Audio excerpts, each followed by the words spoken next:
Hey, it's Tom. Today is part 2 of our series on moving into IT from another field. Part 2 is about learning the technology. So the first thing I recommend is to determine what you want to learn. Do you want to learn cloud? Do you want to learn programming? Do you want to learn networking? Do you want to learn security? And start putting a plan together.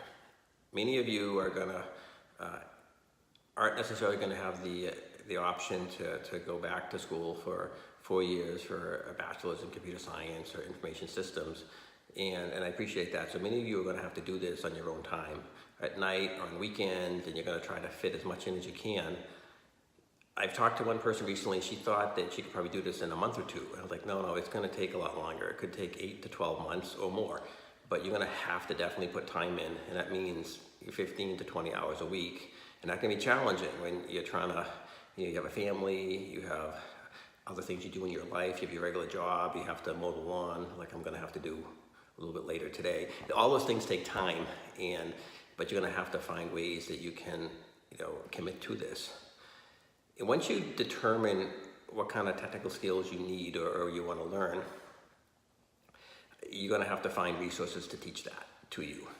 Now, when I get into this in 97, it's a little bit different. The way you did it back then was you bought a lot of big, thick books and you built your own computer. You'd go to computer shows on the weekend every month or two, and you'd buy network cards, you'd buy an upgraded video card. It's a lot different these days, and hopefully, people still do build computers, but most of the time now, computers come with everything you need, and it's a lot easier, and it all works together as one unit, which is really good. But when you look at what resources you have available to you, YouTube is a great resource. There's a lot of free content there, and a lot of great tutorials by people who believe in teaching others. There's also different courses like different companies like Coursera or Udemy, some, and they have print training programs that are relatively inexpensively. Your local library has a lot of resources often, and it's just general stuff on the internet. So as you look at all that, you can create a plan based on these free resources. It always helps to have a study group, and if you don't know anyone, you can get on different internet forums. You can go to sometimes, like my neighborhood here, there's a neighborhood website called nextdoor.com, which is national, but it includes both our neighborhood and locally surrounding neighborhoods. And you could post on something like that, hey, you're looking to create a study group, different meetup groups, and for the purposes of studying and learning. The other thing you need to do as part of this is create a notebook with your plan, but also the tasks you're doing towards accomplishing your goal. And this is going to do a couple things for you. The first, it's going to give you the confidence you need to continue, because this is a long journey, and you're going to want, just like exercise or losing weight, you're going to want to take steps every day towards that goal. And when you have it written down, you'll be able to gain that momentum and keep it.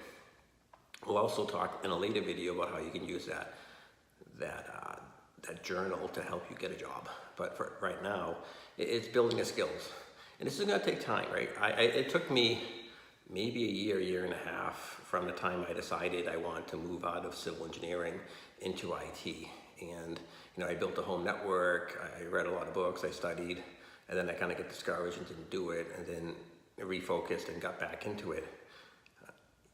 The great thing about IT is you can gain a lot of knowledge in a short amount of time.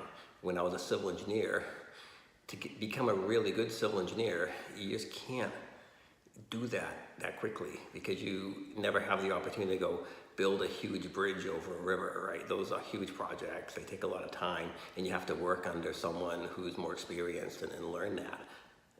But with something like PickJava or SQL Server or Amazon Web Services, you can gain a lot of skills, and whether or not you're an expert, probably not, but you can gain to be well competent in it in a short amount of time compared to a lot of traditional engineering fields. So that's it for today. Stay tuned for part 3.